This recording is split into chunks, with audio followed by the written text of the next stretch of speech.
बिस्मिल्लाहिर्रहमानिर्रहीम। मोअज़्ज़ज़ नाज़रीन सामीन, अस्सलामु अलैकुम।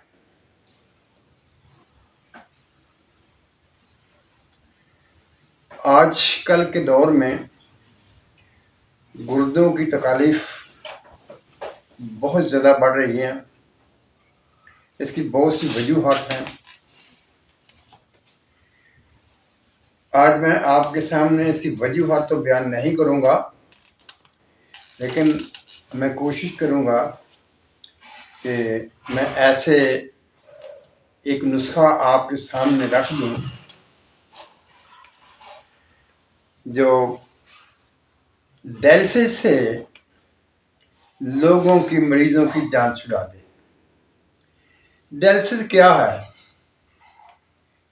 कि आम लोग कहते हैं गुर्दों की सफाई। ये गुर्दों की सफाई नहीं होती है,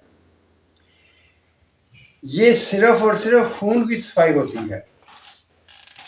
और गुर्दों को कुछ भी नहीं कहा जाता इसमें, बल्कि जब ये मशीन के जरिए खून की सफाई की जाती है तो इससे भी गुर्दों पर बोझ पड़ता है और ये एक अजाब से कम नहीं है। पहले पहले अगर किसी मरीज का 1 महीने के बाद डायलिसिस होता है तो फिर वो 15 दिन के वक्फे पर आ जाता है, फिर हफ्ते के वक्फे पर आ जाता है। और मैंने तो ऐसे भी मरीज देखे हैं कि एक हफ्ते में 2-2, 3-3 बार उनका डायलिसिस होता है। ये किसी तरह भी एक अजाब से कम नहीं है, एक बहुत बड़ी मुसीबत है। अगर इससे जान छूट जाए और उस तकलीफ से जान छूट जाए जो डायलिसिस के वक्त होती है, जिसके अंदर टाइम लगता है, तो क्या ही अच्छा है। मैं आपके सामने वो नुस्खा रखने लगा हूं जिस पर आप इत्मीनान कर सकते हैं और जो 100% काम करता है।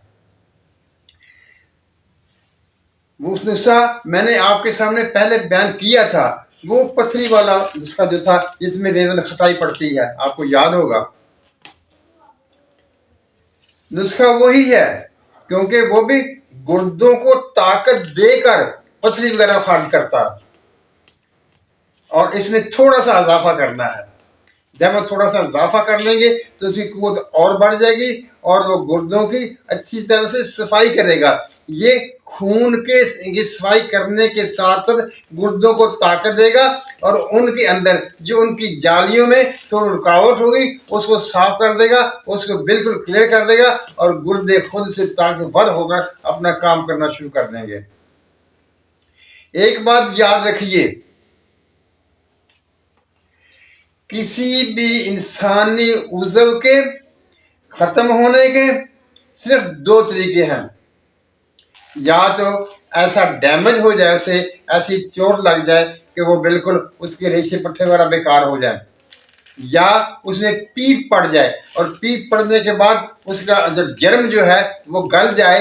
तो फिर इसके अलावा अगर गुर्दा अपनी हालत में मौजूद है तो वो काम करता है, काम में कमी बेशी होती है, उसी कमी बेशी को पूरा करना होता है।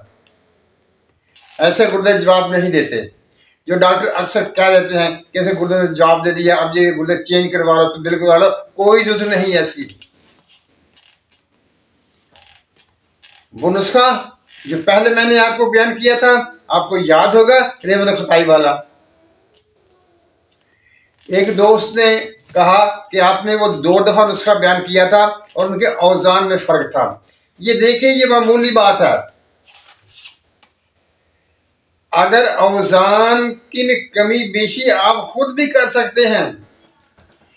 अगर एक मरीज है जिसको पेशाब की मिकदार कम आ रही है और अब में जो कलमी शोरा उसमें डाला हुआ है उसकी मिकदार बढ़ा देंगे थोड़ी सी तो पेशाब ज्यादा आने लगेगा, उसमें क्या फर्क पड़ेगा भाई? इस बात को नहीं देखना, देखना यह है कि ये नुस्खा काम करता है या नहीं करता है।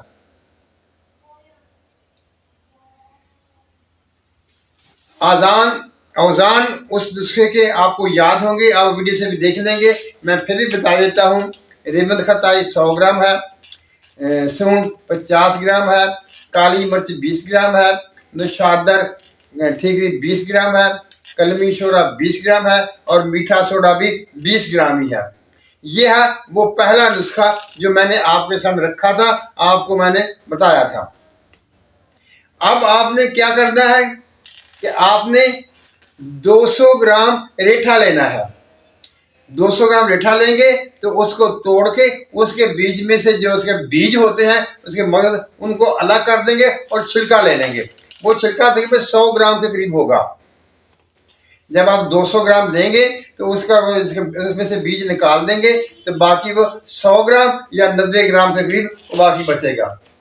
आपने उसे ले लेना है और उसको थोड़ा सा गर्म करके या धूप में रखकर फिर दवा के साथ शामिल करके उसको पिसवा लेना है। ये आपका वो नुस्खा बन गया जो कि आपके गुर्दों की मुकम्मल तौर पर सफाई कर देगा और वो काम करने लगेंगे। जो कहते हैं ना ये 5% गुर्दे काम कर रहे हैं, ये 20% कर रहे हैं, वो मुकम्मल 60% काम करेंगे। आप बिला हीलो हुज्जत इस नुस्खे को इस्तेमाल कर सकते हैं और इसके रिजल्ट का आपको कैसे पता लगा।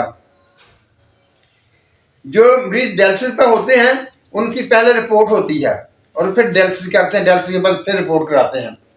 जब दूसरी दफे से डायलिसिस करना होता है फिर रिपोर्ट होती है।